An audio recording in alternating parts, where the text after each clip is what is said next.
As long as I can remember, DC has been a powerhouse in the comic and entertainment industry. The characters DC has are some of the most beloved characters in the world and most recognizable. However, comics have had their run, they have had their ups and downs, and most importantly, they have had their eras come and go. What I want to talk about is how DC seems to fail to understand that not only do they have multiple eras to play with, they are limiting themselves just by focusing on one for the most part. Let's explain this a little further, alright? We all understand that DC has gone through its fair share of ages. There is the Golden Age from 1938 to 1956, Silver Age from 1956 to 1971, Bronze Age 1971 to 1986, Modern from 1986 to 2011, New 52 to 2011-2016, and Rebirth from 2016 and ongoing. The only issue here is that for each age, timeline-wise, it only focuses on their interpretation of modern. What I mean by different eras of DC is the different time periods displayed throughout DC.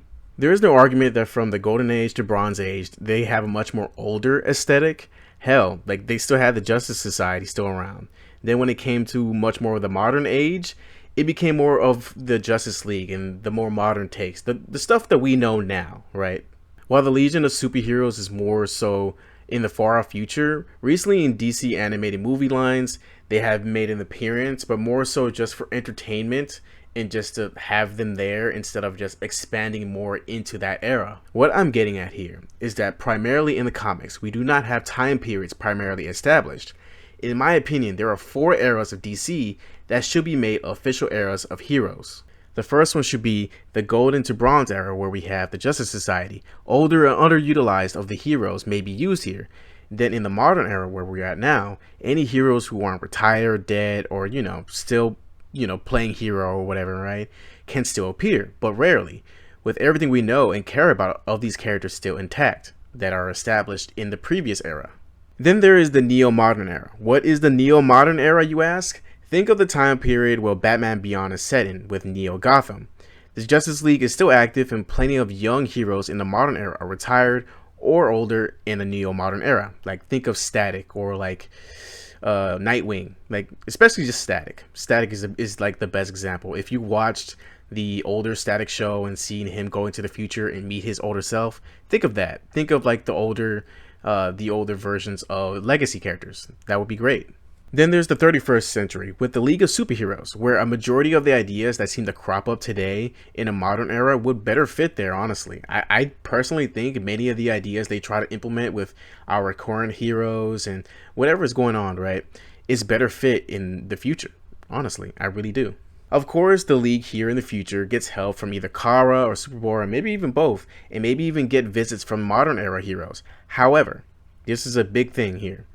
We need to establish something where heroes don't seem irrelevant, since our favorite heroes can show up anytime. There needs to be something like a barrier, something to keep them, like something the writers need to establish, that they can't just show characters from a different era into a whole future one or past one just to solve something. That can't be done. If you do that, then the entire thing is worthless. There's no reason to go ahead and do that. The best course of action for this is for heroes to stay in their lane.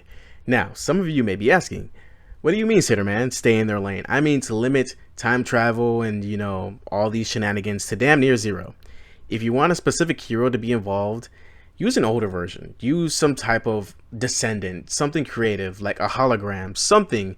So like, we don't, mess with the whole time stream of everything and, make everything seem irrelevant. If you can just bring these heroes here just anytime you want, right?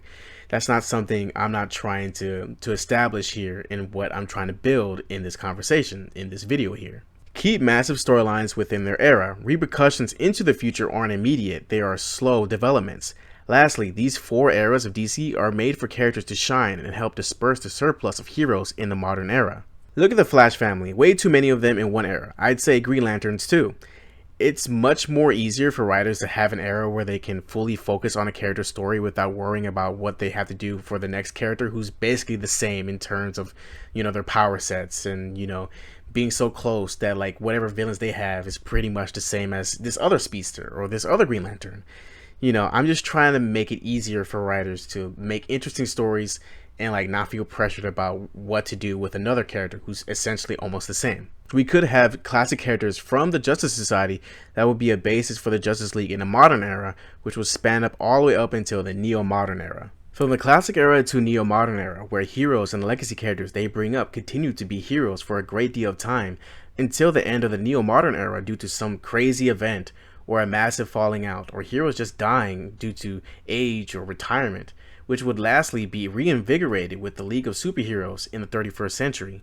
I want what's best for DC. Comics are amazing and I want more people to get into them, but so far, their interest is waning because they're getting steamrolled, shit on by manga and anime, and now even manhwa too. It's just hard to see. Definitely hard to keep interested when the only thing keeping DC together are the most recognizable characters, and they keep even failing on them too, especially in the movie department. It's truly sad to see.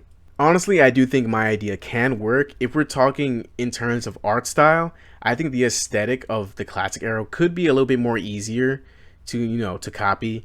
Modern era could be just the same that's been going on now. Neo-modern could be a little bit more complex in terms of style to help, diversify each of the eras. And the direction of the 31st could be the ideal super future that people who would read the classic era would imagine. I think that would be honestly pretty badass. These are just my thoughts on how to diversify and divide DC characters into different eras that would better fit them and give better breathing room for the writers to explore better ideas and with these characters in their appropriate era. If you guys have any ideas sparked by mine, please share. I would love to hear about it. I would love to hear what characters you would place in different eras. I think it would be pretty damn cool, honestly. Stay healthy mentally, emotionally, and physically, and see you guys next time. Thank you so much for watching.